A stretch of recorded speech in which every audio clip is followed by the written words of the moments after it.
I'd like to ask you, are you aware of the names of any Liberal parliamentarians, former parliamentarians or candidates that are at risk of being compromised by FI?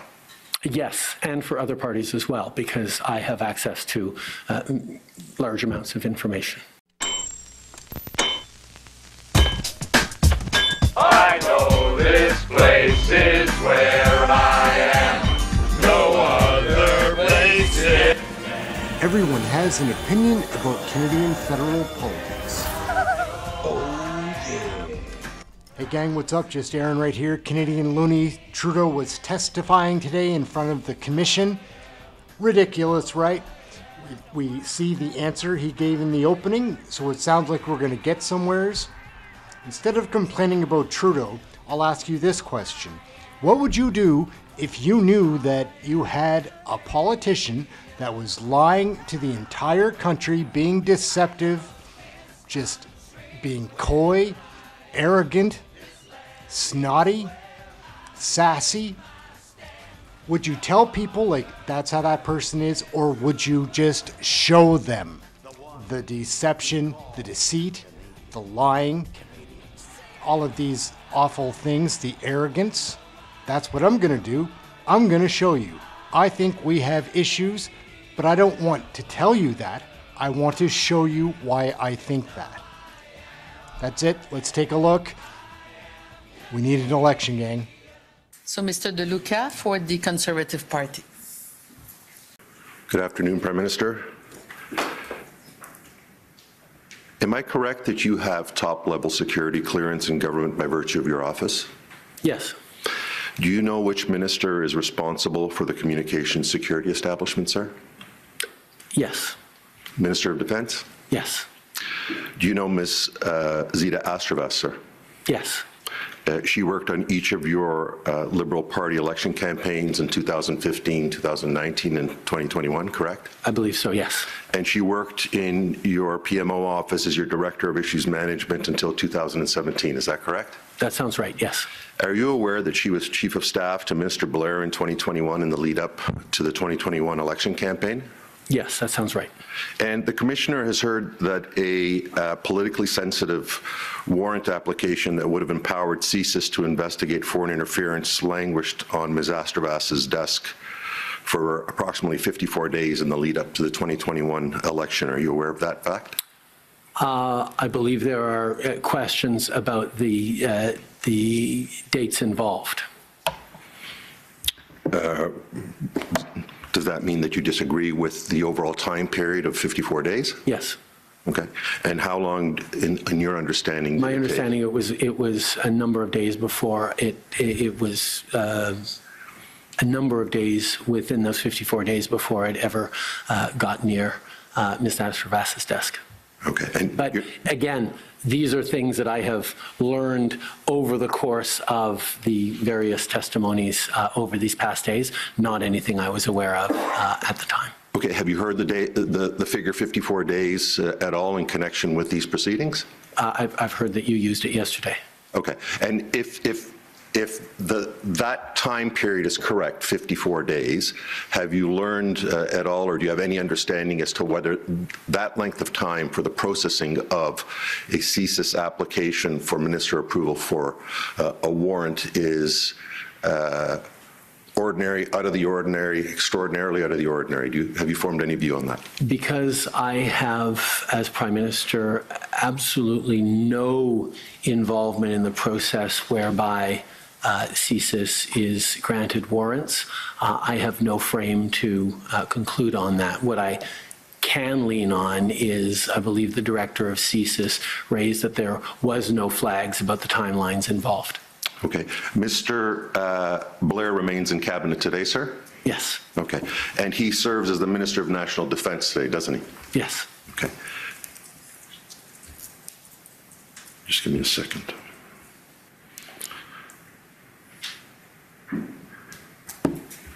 And has Minister Blair or anyone in his office at the time that he was Minister for Public Safety faced any consequences for the fact that that warrant application we've come to know did languish in that office for what I'm going to suggest to you is a period of 54 days? Like I said, the director of CSIS himself testified that he had no issues with the timelines involved, and I can certainly say that I continue to have full confidence in everyone involved. Okay. I want to switch subjects. You leveled some criticism and professed bewilderment at the leader of the CPC this morning not agreeing to receive a security clearance. Is that correct? Yes. Am I correct, sir, that Mr. Poilievre has said that the reason he does not wish to receive the security clearance is because he does not want to be constrained in terms of the use he can make of the information that he would receive? I don't believe that was his argument. I believe his argument was that he wouldn't be able to talk about the information he received. How is that different than what I just said? Because as leader of a political party, you have many, many tools at your disposal to act on information you receive. You can choose to not sign the nomination of a candidate who is under a cloud of suspicion. You can choose to not elevate them to a critic's position. You can choose to not promise to make them a minister one day. You can, you can choose which committees they sit on. A leader of a party has many tools that they can use that are not requiring him to speak publicly about his knowledge.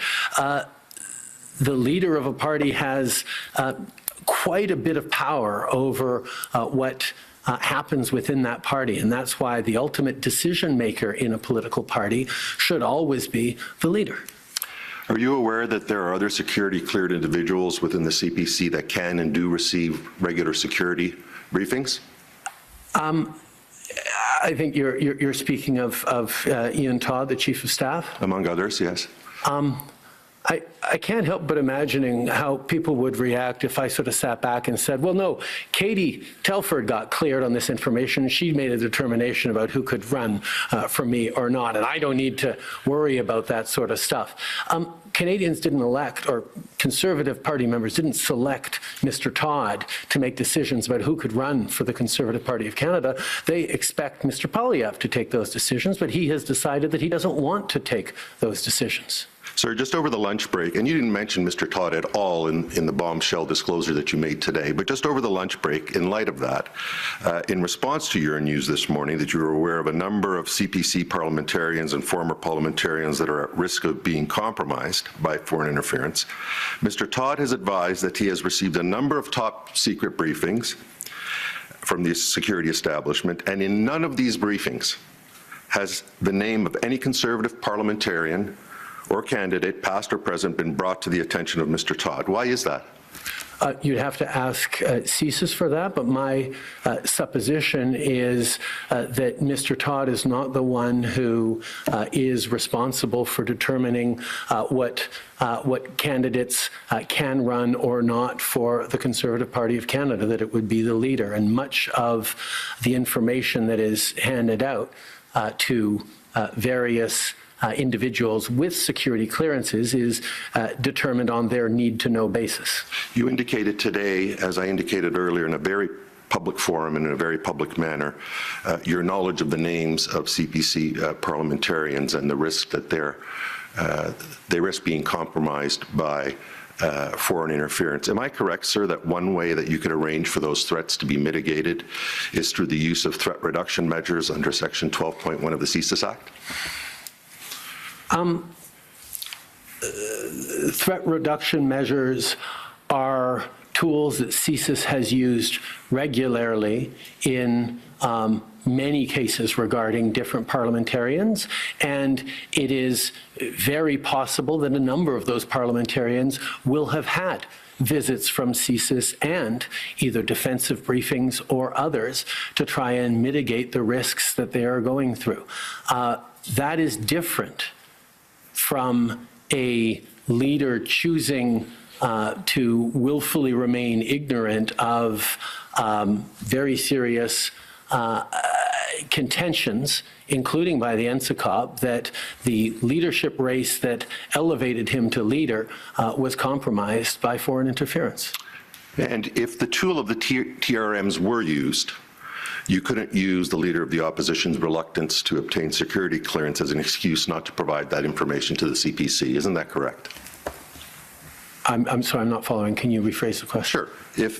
If someone wanted to get this information, this information about the names of the parliamentarians, for example, because of some imminent threat to the leader of the CPC, TRMs could be used, and in that event, it wouldn't be necessary for the leader of the CPC to obtain security clearance. No, you're entirely wrong on that. If you were to know that a certain candidate had a high degree of exposure to foreign interference and vulnerability, either witting or unwitting, giving a threat reduction measure to that candidate would not necessarily, and quite frankly, in my experience, highly unlikely to have the candidate spontaneously decide to step down as either a candidate or a member of parliament and not run in the next election. That is a determination that only a leader can make, looking at the vulnerabilities of that candidate, looking at the behavior, and to use the words of the NSIA, potentially poor judgment or inappropriate behavior or untrustworthiness. Those are the kinds of things that only a leader can actually ensure for the team that they're building, and potentially future ministerial elevations that would then have to run into a security clearance process that would stop them like a brick wall. Knowing that as a leader, as you are hoping to become Prime Minister of this country, would seem to be a very basic bar to hit if you want to take national security seriously. But the underlying premise of that answer you just gave is that the TRM can only be directed at the person affected and not the leader of the opposition. Isn't that correct? The TRM could be directed to Mr. Poilievre. The identities of the people involved are themselves classified and available to only those with top secret clearances. So certainly CSIS could go to the leader of the opposition and say, you really have to be careful to instruct all of your MPs to stay away from this country, or to be concerned about diplomats from that country, or not accept money, or not accept support from these particular diplomats. But the TRM would be unable to identify which of those individuals are in question unless the leader chose to get a security clearance to be able to hear those names. And the fact that the leader does not leaves him in a position of being unable to protect the integrity of his party. I'm going to suggest that you're wrong on your understanding of the law as to what a TRM can and can't do and who it can be directed to. And I'm going to suggest that the fact that you leveled this accusation earlier today and didn't mention the possibility of a TRM was just for the purpose of grandstanding here today. On the contrary, threat reduction measures are regularly used to highlight to people potential vulnerabilities. But having watched many, having known a number of parliamentarians who went through TRMs, they often come out of TRMs with a general sense of having to be more careful. But specifics are often not given, and there is no guarantee that a TRM to the leader of the party would include the names of the people most at risk or most engaged in potentially problematic activity. And that's why the refusal of the leader to actually access the intelligence on those names is, as I said, bewildering. Do you agree that often when CSIS or some other security agency shares classified information, the recipient is severely constrained in what he or she can do with that information? Yes. Okay. And in fact, your own chief of staff yesterday gave evidence that the recipient of that information would not be able to use that information in any manner. Do you agree with that? No, I disagree, because the party leader can choose to not allow someone to run for them for any number of reasons, knowing in the back of your mind that this is the real reason, but giving it as an example, I'd actually prefer to have this other person run instead, or you had sketchy business dealings in the past, that means we're not going to go with you. There are all sorts of reasons that do not prove injurious to national security. The leader has a level of power over who runs and what roles they have that doesn't require them to explain themselves. So again, the choice that Mr. Poilievre has made to not avail himself of available information, of readily available information to him if he were to get a security clearance and choose to take national security issues seriously, is unfortunate and shows a lack of seriousness around national security. And in your salacious testimony earlier today, you mentioned that you're aware of the names of past and present Conservative parliamentarians, former parliamentarians, candidates that are in risk of being compromised by foreign interference.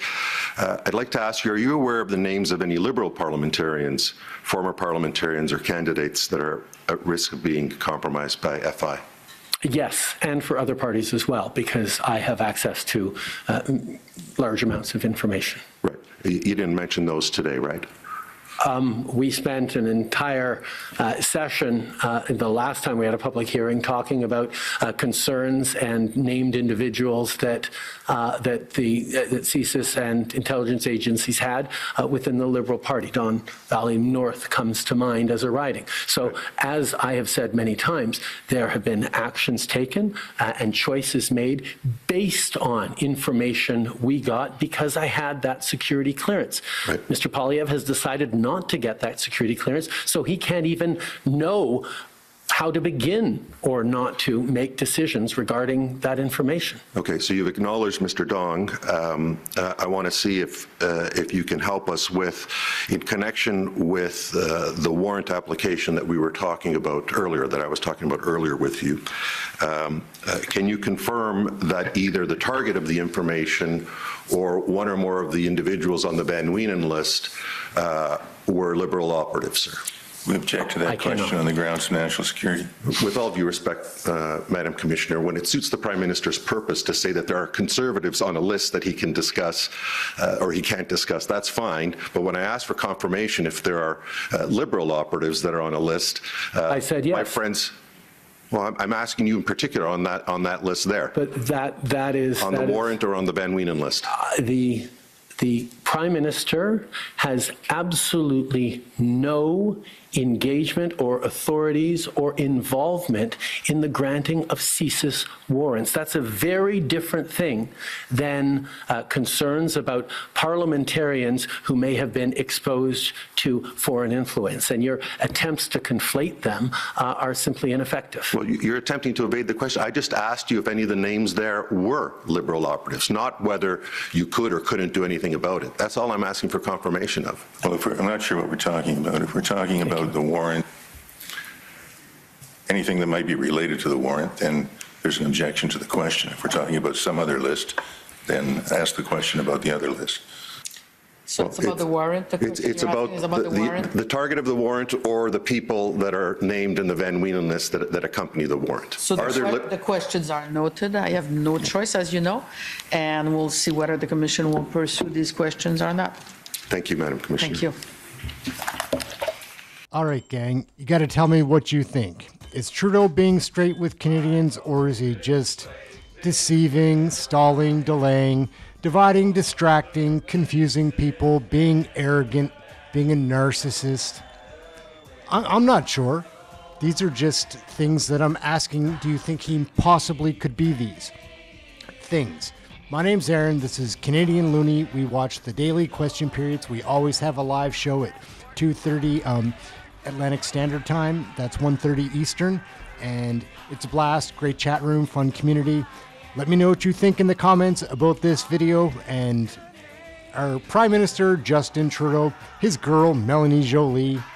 What a mess we're in, guys. Do we ever need an election? Thank you for watching this video. We'll catch you next time, man. What do you think? Later, gang. Everyone has an opinion about Canadian federal politics. Oh, yeah.